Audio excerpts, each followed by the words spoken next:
ആത്മമിത്രം നമ്മുടെ കർത്താവായ യേശു ക്രിസ്തുവിൻ്റെ ധന്യനാമം വാഴ്ത്തപ്പെടുമാറാകട്ടെ. 48 പാഠങ്ങളും പിന്നിട്ടു 49ാമത്തെ പാഠത്തിലേക്ക് വന്നു. കഴിഞ്ഞ പാഠങ്ങളുടെ അവസാനത്തിൽ ഞാൻ പറഞ്ഞത് ശുശ്രൂഷകരെക്കുറിച്ചാണ് പറഞ്ഞത്. അത് കൃപാവരങ്ങളാൽ നിവർത്തിക്കപ്പെടുന്നതാണ് സഭയുടെ ശുശ്രൂഷ. ശുശ്രൂഷക്കാർ എങ്ങനെയുള്ളവരായിരിക്കണമെന്ന് ഉള്ള കാര്യം പറഞ്ഞു. അവരുടെ നിയമനത്തെക്കുറിച്ച് 1 തിമോഥെയോസ് 3:8-11 പറഞ്ഞുവല്ലോ. എന്നാൽ ശുശ്രൂഷകൾ ശുശ്രൂഷക്കാർ നടത്തുന്നവർക്കും സഭയ്ക്കും ദാസന്മാരായി പ്രവർത്തിക്കണം. ശുശ്രൂഷകൾ എന്ന തസ്തികയിൽ ഭരണമില്ല, സേവ മാത്രമേ ഉള്ളൂ. ഈ അടുത്ത കാലത്ത് നിങ്ങൾ എല്ലാവരും കേട്ട കാര്യമാണ് മുഖ്യമന്ത്രിയുടെ ഗൺമാൻ വഴിയിൽ നിന്ന് സമരക്കാരെ തല്ലിച്ചതച്ചത്. ഗൺമാൻ എന്ന് പറഞ്ഞാൽ അദ്ദേഹത്തിന് വേണ്ടി വഴിയൊരുക്കി പോകുന്ന ആളാണ്. അല്ലാതെ അദ്ദേഹത്തിന് പോലീസിൻ്റെ ജോലി അവിടെ ചെയ്യാനില്ല. അദ്ദേഹം ഗൺമാനുള്ള ജോലി അവിടെ അദ്ദേഹം ശരിക്കും പരിചാരകനാണ്. ചേവകനല്ല, പരിചാരകനാണ്. രാജാവിനെ പരിചരിക്കുന്ന ഒരാളാണ്. നേരെ മറിച്ച് ജനങ്ങളെ ശിക്ഷിക്കുന്ന ചേവകനല്ല. അപ്പോൾ അത് തിരിച്ചറിയാം. ഇതുപോലെ സഭയുടെ ശുശ്രൂഷക്കാരനായിരിക്കുന്ന ആൾ സഭയെ ശുശ്രൂഷിക്കുന്ന ആൾ, ഭരിക്കുന്ന ആളല്ല. ഭരിക്കുന്നവർക്ക് കീഴിൽ സഭയെ ശുശ്രൂഷിക്കുന്ന ആളാണ്. ഇത് തിരിച്ചറിയേണ്ടത് ആവശ്യമാണ്. ഈ അടുത്ത കാലത്ത് ഞാൻ കേട്ട കാര്യമാണ് മുഖ്യമന്ത്രിയുടെ കാര്യം ഞാൻ പറയും. അപ്പോൾ ഈ കാര്യം പരിചാരകൻ രാജാവിനെ പരിചരിക്കുന്നവനാണ്. ശുശ്രൂഷകൻ ആക്കി വയ്ക്കപ്പെടണം എന്നത് അപ്പോസ്തല പ്രവൃത്തി 6:1 മുതൽ 11 വരെയും 1 തിമോഥെയോസിൻ്റെ 3:8-11 കണ്ടു. അവിടെ ആത്മീയ പരിശീലനം മൂപ്പന്മാരോടുകൂടെ നേടുന്നവരായിരിക്കണം അവരെ പരിശോധിക്കണം എന്ന കാര്യം ഞാൻ നേരത്തെ പറയും. ഞാൻ ഈ ചില സംഭവങ്ങളോടും പറയുന്നത്, എനിക്ക് പരിചയമുള്ളൊരു സഭാമൂപ്പന് വളരെ അടുത്തൊരു ശുശ്രൂഷക്കാരുണ്ടായിരുന്നു. അദ്ദേഹം ഈ ചില മന്ത്രിമാരുടെയൊക്കെ പിയുടെ പോലെയായിരുന്നു പുള്ളിക്കാരൻ്റെ കാര്യം ഒരു പക്ഷേ പുള്ളിയോട് ചോദിക്കാൻ നേരം പറ്റില്ല, ഇങ്ങനെ ചോദിച്ചാൽ പറയാം, അങ്ങനെയായിരുന്നു. പക്ഷേ ആ പുള്ളിക്ക് സംഭവിച്ചത്, പുള്ളി സഭയിലുള്ളവരെല്ലാം എല്ലാം കർശനമായിട്ട് ഇടപെടുമായിരുന്നു. ശുശ്രൂഷക്കാരനാണ്, വരും പായിടുകയൊക്കെ ചെയ്യും, കാര്യങ്ങളൊക്കെ ചെയ്യും. ഈ പുള്ളി വരുന്ന സമയത്ത് ആ മീറ്റിങ്ങിൽ പുള്ളിയും വരും. പുള്ളി ഇറങ്ങി പോകുമ്പോഴാണെങ്കിൽ പുള്ളി ഇറങ്ങിപ്പോകും, ഇങ്ങനെയൊക്കെയായിരുന്നു. പക്ഷേ ഈ സംഭവിച്ചത്, ആ മൂപ്പൻ മരണത്താൽ മാറ്റപ്പെട്ടപ്പോൾ ആ വ്യക്തി ആത്മീയ ലോകത്ത് നിന്ന് പോയി, ആത്മീയ ലോകത്തില്ല. ഞാൻ ഈ പറഞ്ഞത് ചിലരിങ്ങനെ വ്യക്തികളെ സേവിക്കുന്നവരുണ്ട്, ആ കാര്യമല്ല പറഞ്ഞത്. മൂപ്പന്മാർക്ക് കീഴിൽ അനുസരണം കാണിക്കുന്ന മൂപ്പന്മാരുടെ ആജ്ഞയ്ക്കനുസൃതമായി സഭയെ ശുശ്രൂഷിക്കുകയാണ് വേണ്ടത്. അല്ല മൂപ്പന്മാരെ ശുശ്രൂഷിക്കുന്ന കാര്യമില്ല. അവർക്കും ആവശ്യമായ ശുശ്രൂഷയുണ്ട്, അത് സഭയ്ക്ക് വേണ്ടി ചെയ്യുന്ന കാര്യമാണ് അവിടെ പറഞ്ഞത്, അത് വേണം.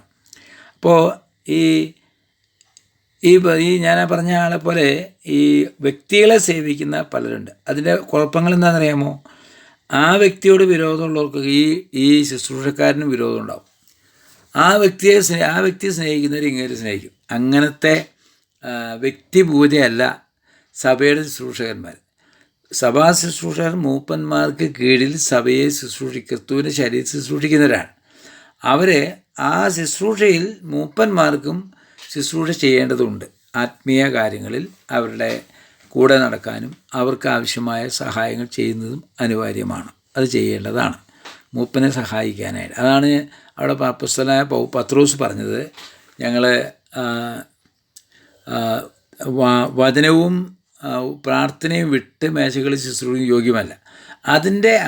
അവർ ചെയ്യേണ്ട ജോലിയാണത്. പക്ഷേ അവരുടെ സഹായിയായിട്ട് അവരുടെ കയ്യാൽ നിന്ന് ചെയ്യുന്ന ജോലിയാണ് അവിടെ തിരഞ്ഞെടുത്തവർക്കുള്ളത്. ഇത് ഇന്നും ആവശ്യമാണ്. അപ്പോൾ ഇതിനകത്തൊരു പ്രത്യേക കാര്യം ഞാൻ ഈ പറഞ്ഞതിലുണ്ട്. ഈ ഡീക്കന്മാരായിട്ട് തിരഞ്ഞെടുക്കപ്പെടുന്നവർ ക്രിസ്തുവിൻ്റെ ദാസന്മാരാണ്. അവർ സഭയെ ശുശ്രൂഷിക്കുന്നവരാണ്. അവർ മൂപ്പന്മാരെയും സഹായിക്കേണ്ടത് ആവശ്യമാണ്. 1 കൊരിന്ത്യർ 7:17 മുതൽ 24 വരെ വായിച്ചു നോക്കുകയും അവിടെ ഒരു കാര്യം പറഞ്ഞു, നിങ്ങളെ വിലയ്ക്ക് വാങ്ങിയവരാണ്, കർത്താവിൻ്റെ രക്തത്താൽ മനുഷ്യർക്ക് ദാസന്മാർ, അതുകൊണ്ട് കർത്താവ് രക്തം വീണ്ടെടുക്കപ്പെട്ടവരാകിയാൽ മനുഷ്യർക്ക് ദാസരാകരുതെന്ന് പറഞ്ഞാൽ ഭൗതിക ജോലി ചെയ്യുന്ന, അടിമയായി ജോലി ചെയ്യുന്ന കർത്താവിൻ്റെ ദാസൻ എന്ന അളവിൽ യജമാനെ സേവിക്കണം. സഭയുടെ കാര്യമല്ല. ഒരു കൂലിവേലക്കാരനായ സഹോദരൻ കൂലിവേലയ്ക്ക് പോകുമ്പോൾ അദ്ദേഹം കൂലിവേല ചെയ്യുന്നത് യജമാനെ സേവിക്കുകയാണ്, അതിന് കൂലി കിട്ടും. പക്ഷേ ഇടയ്ക്ക് സേവിക്കുമ്പോൾ ഒരു പ്രമാണം പറഞ്ഞിട്ടുണ്ട്, കർത്താവിനെന്ന പോലെ അത് ചെയ്യണമെന്ന് പറയും. കർത്താവിനെന്ന പോലെ കൊലോസ്യ ലേഖനത്തിലും എഫേസ്യ ലേഖനത്തിലും ആ കാര്യം പറഞ്ഞിട്ടുണ്ട്, കർത്താവിനെന്ന പോലെ ആ ജോലി ചെയ്യണമെന്ന്. എന്ന് പറഞ്ഞാൽ അതുപോലെ തന്നെ സഭയുടെ ശുശ്രൂഷക്കാരൻ കർത്താവിനെന്ന പോലെ ഉള്ള കാര്യത്തിൽ മൂപ്പന്മാരായ അല്ലെങ്കിൽ അധ്യക്ഷന്മാരായവർക്ക് ശുശ്രൂഷ ചെയ്യാം. അത് സഭയ്ക്ക് ശുശ്രൂഷ ചെയ്യുന്നതിന് തുല്യമാണ്. വ്യക്തിപൂജ അരുതെന്നാണ്, മനുഷ്യർക്ക് ദാസരാകാനല്ല പറഞ്ഞ്. അപ്പോൾ ഈ അളവിൽ ആണ് കാര്യങ്ങൾ ചെയ്യുക. യജമാനെ സേവിക്കണമെന്ന് പറഞ്ഞാൽ താൻ ജഡപ്രകാരം യജമാനെ സേവിക്കുന്ന കർത്താവിന് ഒത്തോണം ആയിരിക്കണം എന്നാകുന്നു പറഞ്ഞത്. മനുഷ്യർക്ക് ദാസരായിരിക്കാൻ പാടില്ല. സഭയിലും അങ്ങനെ തന്നെയാണ്. സഭയ്ക്ക് ശുശ്രൂഷ ചെയ്താൽ നിങ്ങൾ സേവിക്കുന്നത് ദൈവത്തെ ആയിരിക്കും. ദൈവത്തെ അത് അങ്ങനെ ഞാൻ ആ വാക്യം പിന്നെയും പറയാം. ഈ ക്രിസ്തുവിനെ സേവിക്കുന്നവൻ റോമർ 14:17-18 ദൈവരാജ്യം ഭക്ഷണവും പാനീയവുമല്ല, നീതിയും സമാധാനവും പരിശുദ്ധാത്മാവും സന്തോഷവും. അതിൽ ദൈവരാജ്യത്തിൽ ക്രിസ്തുവിനെ സേവിക്കുന്നവൻ ദൈവത്തെ പ്രസാദിപ്പിക്കുന്നതിനും മനുഷ്യർക്ക് കൊള്ളാവുന്നതിനാണ്. അപ്പോൾ വാസ്തവത്തിൽ അവിടെ ക്രിസ്തുവിനെ സേവിക്കുമ്പോൾ ദൈവം പ്രസാദിക്കും, ഈ സഭയിലുള്ള മനുഷ്യർക്ക് പ്രയോജനമുള്ളതിനായി തീരും. ഇതാണ് ആ സേവനത്തിൻ്റെ പ്രത്യേകത.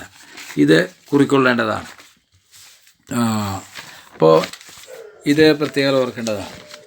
ഇനി ഇത്തരത്തിലുള്ള കാര്യങ്ങളുണ്ട്. പ്രമാണിമാരെ സേവിക്കുന്ന, ഞാൻ നേരത്തെ പറഞ്ഞു, ഒരു പ്രമാണിമാരെ സേവിക്കുന്ന ആളുകളുണ്ട്. സഭയിലുള്ള പ്രമാണിമാരെ സേവിക്കുന്ന, അവർ പറയുന്നത് മാത്രം കേൾക്കുന്ന ആളുകൾ. അങ്ങനെ ഒന്നും ദൈവവചനത്തിലൊരു ദീക്കാൻ അത് പറയാൻ പാടില്ല. ഇങ്ങനെയുള്ള ആളുകൾ എപ്പോഴും പക്ഷം പിടിക്കുകയും സത്യം പറയാത്തവരും ആയിരിക്കും. കർത്താവിനെ സേവിപ്പാനല്ല മനുഷ്യരെ സേവിപ്പാനാകുന്നു അവർക്ക്. ഇത്തരക്കാർ ശുശ്രൂഷകരുണ്ട്. ഇന്നത്തെ സഭാതലത്തിൽ പലരും പ്രശ്നക്കാരാകുന്നത് ഇങ്ങനെയുള്ളവരാണ്. അവർ മൂപ്പിന് വേണ്ടി, ഏതെങ്കിലും ഒരു മൂപ്പിന് വേണ്ടി വക്കാലത്ത് പിടിച്ചും വഴക്കുണ്ടാക്കുകയൊക്കെ ചെയ്യുന്നവരുണ്ട്. അത്തരം ശുശ്രൂഷക്കാരുടെ കാര്യമല്ല പറഞ്ഞത്. സഭയ്ക്ക് ശുശ്രൂഷ ചെയ്യുവാൻ ദാസനായി തീർന്നവൻ കർത്താവിനെയാണ് സേവിക്കുന്നതെന്ന് അറിഞ്ഞാൽ ആരുടെയും പക്ഷം പിടിക്കേണ്ട ആവശ്യമില്ല. സേവ ചെയ്യണം, പക്ഷേ കർത്താവിനെന്നോണം ചെയ്യേണ്ടതാണ്. അപ്പോൾ ഈ കാര്യമാണ് പറഞ്ഞത്. ഇതാണ് ശുശ്രൂഷകർക്ക് വേണ്ടത്. സഭയിൽ സുവിശേഷന്മാരുണ്ട്, മൂപ്പന്മാരുണ്ട്, അഥവാ അധ്യക്ഷന്മാരുണ്ട്. ഈ ശുശ്രൂഷക്കാരുമുണ്ട്, ഉണ്ടായിരിക്കണം. ഇതെല്ലാം കൃപാവരങ്ങൾക്ക് ഒത്തവണ്ണമുള്ള പരിശുദ്ധാത്മാവ് നിയന്ത്രണത്തിലും ഉള്ള അടിസ്ഥാനത്തിലായിരിക്കണം ഈ ശുശ്രൂഷകളെല്ലാം ചെയ്യേണ്ടത്. ഇനി നമ്മൾ കാണുന്നത് കർത്താവിനോടുകൂടെ സഹോദരിമാർ ശുശ്രൂഷിച്ചിട്ടുണ്ട്. അത് ലൂക്കോസ് 8:1-1-2-3 നോക്കിയാൽ അറിയാം. അനന്തരം അവൻ സുവിശേഷിച്ചുകൊണ്ട് പട്ടണം തോറും സഞ്ചരിച്ചു. അവനോടുകൂടെ പന്തിരി വരും. അവൻ ദുരാത്മാക്കളെയും വ്യാധികളെയും നീക്കി സൗഖ്യം വരുത്തിയ ചില സ്ത്രീകളും 7 ഭൂതങ്ങൾ വിട്ടുപോയ മഗ്ദലക്കാരത്തി മറിയും ഹേരോദാവിൻ്റെ കാര്യവിചാരനായ കൂസയുടെ ഭാര്യയായ യോഹന്നെയും ശൂശനെയും തങ്ങളുടെ വസ്തു കൊണ്ട് അവർക്ക് ശുശ്രൂഷ ചെയ്തു പോന്ന മറ്റു പല സ്ത്രീകളുണ്ടായിരുന്നു. കർത്താവിനോടുള്ള ബന്ധത്തിൽ സുവിശേഷ വരെ സ്ത്രീകൾക്കുള്ള പങ്കാളിത്തവും പങ്കും എന്താണെന്ന് ഇവിടെ കണ്ടു. ഇത് സഭയ്ക്ക് ഉണ്ടായിരിക്കേണ്ടത് ആവശ്യമാണ്. ഇവരെ കർത്താവിനെ ശുശ്രൂഷിപ്പാൻ ഈ കുറേ സ്ത്രീകൾ ഗലീലയിൽ നിന്ന് വന്നിട്ടുണ്ടായിരുന്നു. അവർ മഹാസമ്പന്നരായ സ്ത്രീകളാണ്. ഹേരോദാവിൻ്റെ കാര്യവിചാരകനായ അവിടുത്തെ നമ്മുടെ പറഞ്ഞത് ധനകാര്യമന്ത്രിയായിരിക്കുന്ന അദ്ദേഹത്തിൻ്റെ കൂസയുടെ ഭാര്യ യോഹന്നെയും അവരുടെ സഹോദരി സൂശനെയും ആ കൂട്ടത്തിലുണ്ടായി കർത്താവിനെ ശുശ്രൂഷിക്കാൻ. ഞാൻ ചരിത്രപരമായൊരു കാര്യമാണ് ഈ പറഞ്ഞത്. കർത്താവ് ധരിച്ചിരുന്ന കീറലില്ലാത്ത ഒറ്റ തയ്യൽ വസ്ത്രം രാജാക്കന്മാരിടുന്നതാണ്. ഈ സ്ത്രീകൾ രാജകൊട്ടാരത്തിലേക്ക് വസ്ത്രം തയ്ച്ചു കൊടുക്കുന്ന ജോലി അവരുടേതാണ്. അങ്ങനെ അവർ മഹാരാജാവായ കർത്താവിനും വസ്ത്രം തയ്ച്ചു കൊടുത്തു. അത് കർത്താവിനെ അവർ ചെയ്ത ശുശ്രൂഷയിൽപ്പെട്ടാണ്. ഇപ്പോൾ സഹോദരിമാരുടെ ശുശ്രൂഷ എന്താണെന്ന് ഇവിടെ അവരുടെ ധനം കൊണ്ടും ശുശ്രൂഷ അവർ പോയിടത്തെല്ലാം കൂടെ പോയി. ആ കാര്യത്തിൽ തെറ്റില്ല. സുവിശേഷ പ്രവർത്തനങ്ങളിൽ സഹോദരിമാരുടെ പങ്ക് എന്ന് പറയുന്നത് വലിയ വിലയേറിയതാണ്. ഞാൻ പറഞ്ഞു, സ്ത്രീകളെ ഉയർത്തെഴുന്നേറ്റ് കർത്താവ് ആദ്യം കണ്ടത് സഹോദരിമാരെയാണ്. അവരോടാണ് മറ്റ് അപ്പോസ്തലന്മാരോട് പറയാൻ പറഞ്ഞാൽ കർത്താവിനെ ഏറ്റവും സ്നേഹിക്കുന്നതും സഹോദരിമാരാണ്, പുരുഷന്മാരെക്കാൾ കൂടുതൽ. അതെല്ലാം ഞാൻ നേരത്തെ ഒരു വാക്കാൽ പറഞ്ഞു. അപ്പോൾ ഈ സഹോദരിമാർ കർത്താവിനോട് കൂടെ ഇവർ എവിടെ വരെ വന്നു എന്നുള്ളതാണെന്നറിയാമോ? അവർ കർത്താവിനെ ക്രൂശീകരിക്കപ്പെട്ട ദിവസം മുഴുവനും ആ ക്രൂശിൻ്റെ പരിസരത്ത് അവരുണ്ടായിരുന്നു. അവനെ ആ കൂട്ടത്തിൽ പറഞ്ഞിട്ടുണ്ട്, ഗലീലയിൽ നിന്ന് കർത്താവിനെ ശുശ്രൂഷിച്ചുകൊണ്ട് അനുഗമിച്ചു വന്ന പല സ്ത്രീകളും ദൂരത്ത് നോക്കിക്കൊണ്ടിരുന്നു. അവരിൽ മഗ്ദലക്കാരത്തി മറിയ, യാക്കോബിൻ്റെയും യോസയുടെ അമ്മയായ മറിയയും സബദിപുത്രന്മാരുടെ അമ്മയായ മറിയയും ഉണ്ടായിരുന്നു. ഇവരെല്ലാം അപ്പോൾ ഇവർ കർത്താവിനെ ക്രൂശ് വരെ മാത്രമല്ല കല്ലറ വരെ പിഞ്ചുന്നു എന്നാണ് കാണുന്നത്. കല്ലറ വരെ ഇവർ കല്ലറ വരെ കർത്താവിനോട് കൂടെ ഉണ്ടായിരുന്നു. കർത്താവിനെ അടക്കുന്ന മർക്കോസ് 15:47 അവനെ വെച്ച ഇടം മഗ്ദലക്കാരത്തി മറിയയും യോസയുടെ അമ്മ മറിയയും നോക്കിക്കൊണ്ടിരുന്നു. ലൂക്കോസ് പറയുന്നു 23:55 ഗലീലയിൽ നിന്ന് അവനോട് കൂടെ വന്ന സ്ത്രീകളും പിന്നാലെ ചെന്ന് കല്ലറയിൽ അവനെ വെച്ച വിധമൊക്കെയും കണ്ടിട്ട് മടങ്ങിപ്പോയി. യോഹന്നാൻ 19:25-26 യേശുവിൻ്റെ അമ്മയായും മറിയും മറിയയുടെ സഹോദരിയായ ക്ലയപ്പാവിൻ്റെ ഭാര്യ മറിയും മഗ്ദലക്കാരത്തി മറിയും ക്രൂസിൻ്റെ ചോട്ടിൽ തന്നെ ഉണ്ടായിരുന്നു. അപ്പോൾ അവിടെ വച്ചാണ് കർത്താവ് പറഞ്ഞ് സ്ത്രീയെ ഇതാ നിൻ്റെ മകനെന്ന് പറഞ്ഞ് യോഹന്നാൻ ഇതാ സ്നേഹിച്ച യോഹന്നാനെ ഏൽപ്പിച്ചു കൊടുക്കും. ഈ പാഠങ്ങൾ തരുന്ന സ്ത്രീകൾക്ക് എത്രത്തോളം കർത്താവിനെ പിൻഗമിക്കാം എന്നത് ആണ് പറയുന്നത്. കർത്താവിൻ്റെ കല്ലറയിൽ വരെ തീർന്നില്ല. യേശുവിൻ്റെ കല്ലറ കണ്ടിട്ട് അവർ മടങ്ങി. മത്തായി 28:1 ആഴ്ചവിട്ടുന്ന 1-ാം ദിവസം നേരം വെളുക്കുമ്പോൾ മഗ്ദലക്കാരത്തി മറിയും മറ്റേ മറിയും കല്ലറ കാണുവാൻ വന്നു. 9 വരെയുള്ള ഭാഗം 9 അവരെ കർത്താവ് എതിരേറ്റ് ചെന്നായിട്ട് കാണാൻ കഴിയും. മർക്കോസ് 16:1 ശബത്ത് കഴിഞ്ഞ ശേഷം മഗ്ദലക്കാരത്തി മറിയും യാക്കോബിൻ്റെ അമ്മ മറിയയും ശലോമയും ചെന്ന് കർത്താവിനെ പൂശേണ്ടതിന് സുഗന്ധവർക്കും വാങ്ങി ആഴ്ചവിടുന്ന 1-ാം നാളായ അതികാലത്ത് സൂര്യൻ ഉദിച്ചപ്പോൾ കല്ലറയ്ക്കൽ ചെന്നു. അവിടെ മഗ്ദലക്കാരത്തി മറിയുണ്ടായിരുന്നു. അതുപോലെ തന്നെ 16:5 അവിടെ മറിയയ്ക്ക് കർത്താവ് പ്രത്യക്ഷപ്പെട്ടെന്ന് കാണാൻ കഴിയും. ലൂക്കോസ് 16:15-55 ലൂക്കോസ് 16 അവിടെ പറയുന്നത് ആണ് പറഞ്ഞിരിക്കുന്ന ആഴ്ചവിടുന്ന. അത് മർക്കോസ് 16:15 പറഞ്ഞത് അവർ പറഞ്ഞിരിക്കുന്ന ആഴ്ചയുടെ 1-ാം നാൾ അധികാലത്ത് കല്ലറയ്ക്കിലെത്തി എന്ന് കാണുന്നു. യോഹന്നാനിൻ്റെ 19:1 മഗ്ദലക്കാരത്തി മറിയ മറ്റേ മറിയയും 15:17 അവൻ കാണുന്നു കർത്താവ് പ്രത്യക്ഷനായി. ഇങ്ങനെ യേശു കർത്താവ് ഉയർത്തെഴുന്നേറ്റിട്ട് 1-ാം ഘട്ടം സ്ത്രീകൾക്കാണ് പ്രത്യക്ഷപ്പെട്ടത്. കാരണം ഭയമില്ലാതെ കർത്താവിനെ സ്നേഹിച്ചവരെ. യോഹന്നാൻ്റെ 21 അവിടെ കാണാം. മറിയ പറയുന്ന വാക്കുണ്ട്, യജമാനൻ നീ അവനെ എവിടെ വെച്ച് ഞാൻ എടുത്തുകൊണ്ട് പോയിക്കൊള്ളാം. ഇതെല്ലാം നമ്മൾ കാണുമ്പോൾ സുവിശേഷത്തിലേക്ക് നാം നോക്കുമ്പോൾ കർത്താവ് പറഞ്ഞൊരു കാര്യമുണ്ട്. യോഹന്നാൻ്റെ സുവിശേഷം എന്നെ സ്നേഹിച്ചതിന് കൽപ്പനകൾ പ്രമാണിക്കുന്നവനെ ഞാൻ എന്നെ തന്നെ വെളിപ്പെടുത്തും. അവരെ കർത്താവിനെ ഏറ്റവും സ്നേഹിച്ചവരാണ് ഇവർ. അപ്പോൾ സഹോദരിമാർക്ക് വിലയേറിയ ശുശ്രൂഷ കർത്താവിൽ ഉണ്ടായിരുന്നു. അതുപോലെ സഭയിലുമുണ്ട്. സഭയിലും അതുപോലത്തെ ശുശ്രൂഷയുണ്ട്. പക്ഷേ ഇന്ന് നമ്മുടെ ഇടയിൽ കാണുന്ന പല കാര്യങ്ങളല്ലത്. അത് പ്രത്യേകം ശ്രദ്ധിക്കണം. ഞാനതും കൂടെ ഉള്ള നിമിഷം കൊണ്ട് പറയാം. പിതാവ് എന്നെ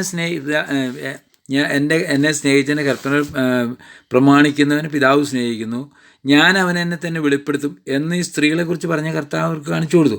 കർത്താവിനുള്ള സ്നേഹിച്ചതിൽ മഗ്ദലക്കാരത്തി മറിയായിരുന്നു ഏറ്റവും കൂടുതൽ. കാരണം അവൾക്ക് കർത്താവിനുള്ള സ്നേഹം യോഹന്നാന്റെ സുവിശേഷം 21 അവൾ വെളിപ്പെടുത്തിയിട്ടുണ്ട്.